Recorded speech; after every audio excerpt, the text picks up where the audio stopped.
नमस्कार दोस्तों, यात्रा ऑनलाइन लिमिटेड के Q1 के रिजल्ट आ चुके हैं। हाँ दोस्तों, ये अभी फ़िलहाल कंपनी के Q1 के रिजल्ट ही आए हैं, Q2 के अभी आने बाकी हैं। और आज के दिन कंपनी ने Q1 के रिजल्ट अपलोड किए हैं। और ये शायद आपको प्रिंट थोड़ा ब्लर नज़र आ रहा होगा, ये कंपनी की तरफ से ही ऐसी PDF अपलोड किया कंपनी ने। और दोस्तों यहाँ पे सारी अमाउंट जो आपको देखने को मिल रही है ये सारी मिलियंस में है। और प्रीवियस ईयर का रिजल्ट यहाँ पर मेंशन है, प्रीवियस क्वार्टर यहाँ पर, और इस Q1 का रिजल्ट यहाँ पे है। तो दोस्तों अगर हम टोटल इनकम देखें तो लास्ट टाइम जो कंपनी की टोटल इनकम थी वो थी 918 मिलियन। तो उससे बढ़ के ये 1126 मिलियन तक हो चुके। तो ईयर ऑन ईयर इनकम में ग्रोथ है। और क्वार्टरली वाइज देखें तो गिरावट है, क्योंकि प्रीवियस क्वार्टर में 1225 मिलियन थी, तो उससे घट के 1100 मिलियन तक हो चुकी है। और अगर हम एक्सपेंस पे जाएं तो लास्ट टाइम कंपनी के एक्सपेंस थे 850 मिलियन, तो वो बढ़ के 1000 मिलियन के आसपास पहुंच चुके हैं कंपनी के एक्सपेंस। तो ईयर ऑन ईयर एक्सपेंस में भी इंक्रीज देखने को मिल रहा है हमें। पर दोस्तों क्वार्टरली वाइज अगर आप देखोगे तो क्वार्टरली वाइज गिरावट है, जो कि एक अच्छा साइन है। यहाँ पे प्रीवियस क्वार्टर में 1121 मिलियन के एक्सपेंस है, वो घट के अब 1053 मिलियन तक हो चुके हैं। और अगर हम नेट प्रॉफिट देखें कंपनी का, तो प्रॉफिट फॉर द पीरियड आपको यहाँ पे नज़र आ रहा होगा।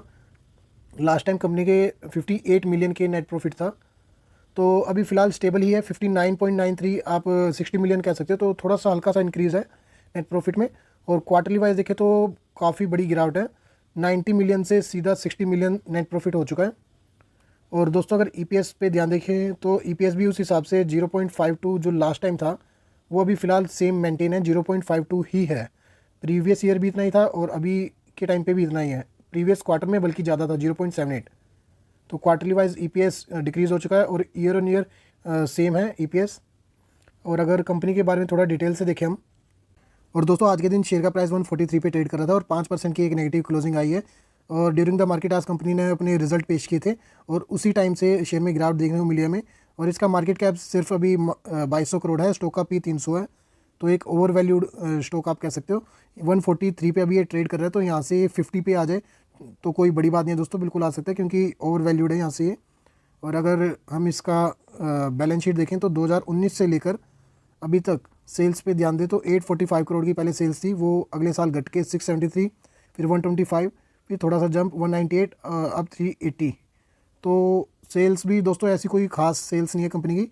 और अगर प्रॉफिट देखें, नेट प्रॉफिट, तो लगातार 4 साल तो कंपनी लॉस में ही चल रही थी दोस्तों। 212 करोड़ का लॉस, 70 करोड़, फिर 120 करोड़, फिर 30 करोड़ का लॉस। और अभी लास्ट टाइम कंपनी ने 8 करोड़ का पॉजिटिव नेट प्रॉफिट जनरेट किया है। और रिजर्व्स की बात करें तो रिजर्व्स जो पहले 224 करोड़ थे वो बढ़ने की जगह यहाँ पे घट चुके हैं 158 करोड़। और बोरोइंग्स जो 116 करोड़ थी वो बढ़ चुके हैं 178 करोड़ तक पहुँच चुके हैं। और अगर प्रमोटर्स की होल्डिंग और देख लेते दोस्तों, तो प्रमोटर्स की होल्डिंग अभी सिर्फ अभी का डेटा अवेलेबल है हमारे पास, क्योंकि ये लास्ट मंथ में इस कंपनी का IPO आया है। तो 64% प्रमोटर्स की होल्डिंग है। FIs का भी इसमें थोड़ा स्टेक है 9%, और DIs का भी स्टेक है 19%, और पब्लिक का इसमें स्टेक थोड़ा सा कम है, लगभग 7% के आसपास है। तो दोस्तों ये एक बहुत रिस्की शेयर है। ऐसे शेयर में अगर आपको इन्वेस्ट भी करना है तो कम से कम यहाँ से 2-3 साल के लिए, या फिर कम से कम 5-6 क्वार्टर लगातार कंपनी को नेट प्रॉफिट पॉजिटिव में जनरेट करने दो, फिर तभी कंपनी में इन्वेस्ट करने के लिए सोचना, क्योंकि ये यहाँ से काफ़ी टाइम तक कंपनी लॉस में रही है। और स्टॉक का PB अगर आप देखोगे तो एक ओवर वैल्यूड स्टॉक है।